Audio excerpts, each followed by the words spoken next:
Welcome to Early Childhood Chats. I'm Ruth Kvistad. I'm here hosting our special 4th of July episode. Here to talk to you about preventing injuries in children on the 4th of July. I'm joined here by Dr. Kelly Curry. She's a plastic and reconstructive surgeon who specializes in the upper extremities. It's really nice to have you here, Dr. Curry. Thank you for inviting me. Yeah, thanks for joining us. So just to start out, can you tell us a little bit about yourself and how you came to be a surgeon? Sure. So I'm originally from Buffalo, New York. I always wanted to be a doctor. I started out in general surgery training, but then realized that I enjoyed plastic surgery much more because it's creative and you can really work on any part of the body. And then I was drawn to hand surgery because there's so many different tissue types in the hands, like from bones to tendons and vessels. And hands are just so important with what we do every day in everyday life. So I wanted to be able to restore that form and function to people. That's really great. So because we're here talking about the 4th of July, I really wanted to focus our talk on the types of injuries that children get on the 4th of July. And so I'm assuming that you've seen a couple. Yes. So unfortunately I have. Fireworks are very dangerous, and a lot of times kids don't recognize that because they're drawn to them out of curiosity. So a lot of things that I see are hand injuries, anything from burns to really bad injuries where fingers are missing. Besides the hands, there's a lot of face injuries and even eye injuries. So you can, full range from just a small burn to permanent vision loss. Well, that's all pretty bad. And so can you talk a little bit about like any preventative measures that you might counsel parents on when they come into the clinic? Yeah, so I think it's just important to talk to your children about the dangers of fireworks. Most of the time, parents are present when there are home fireworks being done, but not always. And I do recommend you stress that this is not something that children should be dealing with on their own. So, as long as the children are better educated from their parents and about the dangers, I think that would help. And then also, I think that, if there is a choice between home backyard fireworks and a professional display, I'd definitely go with the professional display. Yeah, they're much safer, right? Not as many opportunities for those kids to get curious and get into all of that. There are some concerns with the professional ones too, though, that I'd like to mention. They're very loud, so there can be some hearing loss associated with them. So just being aware of that, especially if you have younger children, bringing some earplugs or over-the-head ear protection would be a good idea. And then also, occasionally there are fireworks that are found that are unexploded, even from the professional display. So if you see anything like that, obviously don't touch it, and just contact your local fire department to take care of it. Yeah, that's a fantastic point. I'm glad you raised that because I think that's something that a lot of people might not think about on their own. So you mentioned adult supervision being typically present at home, but not all the time.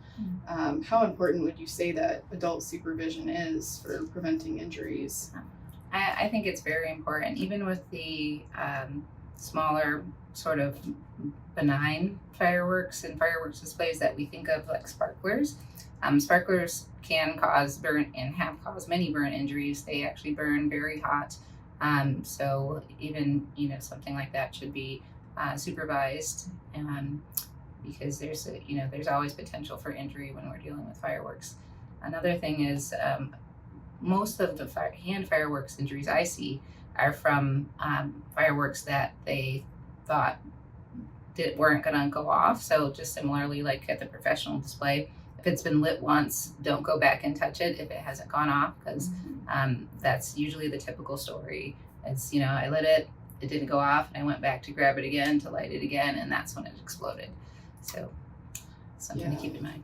Yeah, that's definitely a good point. It's something for people to be aware of. So that's something that parents should be really looking out for specifically. Is there anything else that you notice in like the pattern of injuries that you see that parents should look out for? Really just with the smaller children, as you know, like I mentioned, the kids are drawn to it. They want to touch it because it's bright. So just keeping a safe distance from any backyard fireworks display that you might have. If you are putting on some backwards fireworks, just one at a time. Just keep it simple. Keep a safe distance. Make sure all the kids and everyone else is far enough away from where they're being lit. And then, it's always important to manage alcohol consumption around fireworks because many times that is involved, unfortunately, with these injuries. Yeah, that's a good point. Keeping your awareness so that you can be aware of your children is very important. So let's say there is an unfortunate event where a child is hurt by fireworks. What would be the immediate first aid steps that parents should know about before the 4th of July? And then there's a second part to the question, when should they decide to go to the hospital?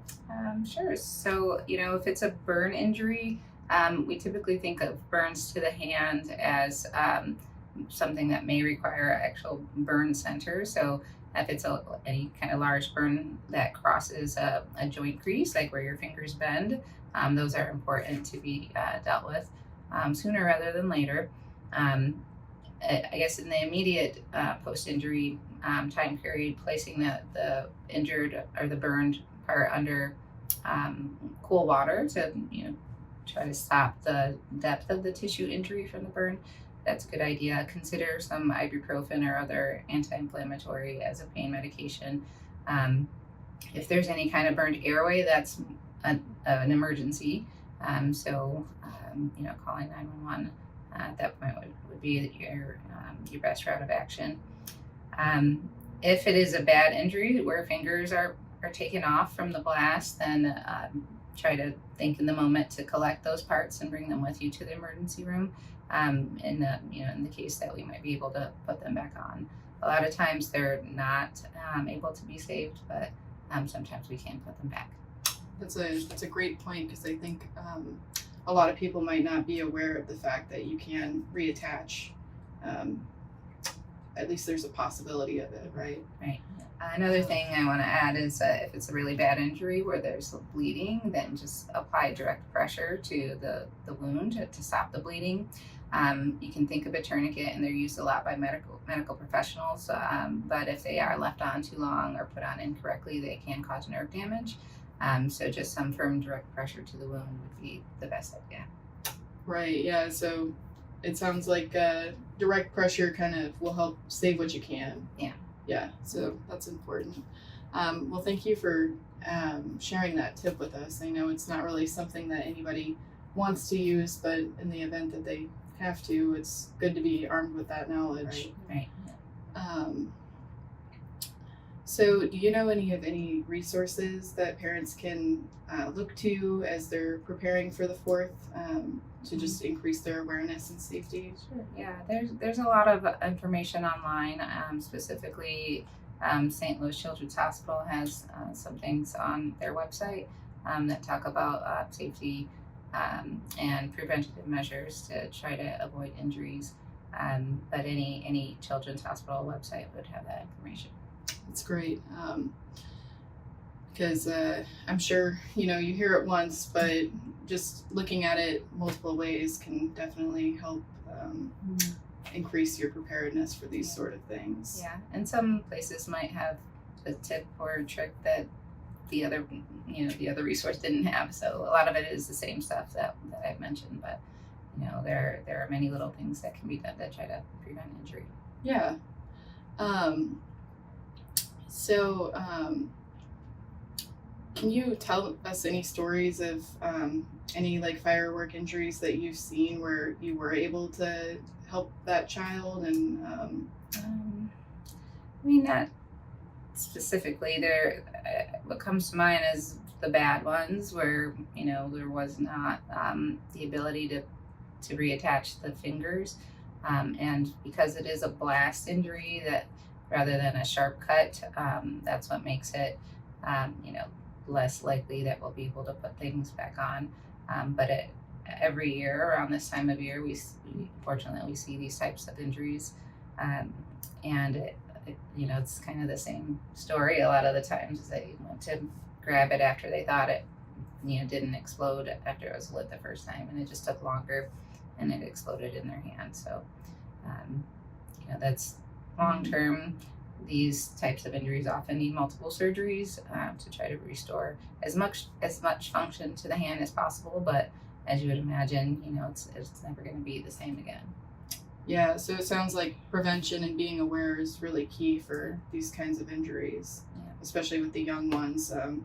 We mostly work with children who are under 5, and they seem to be the ones that are really drawn to these things. So, yeah.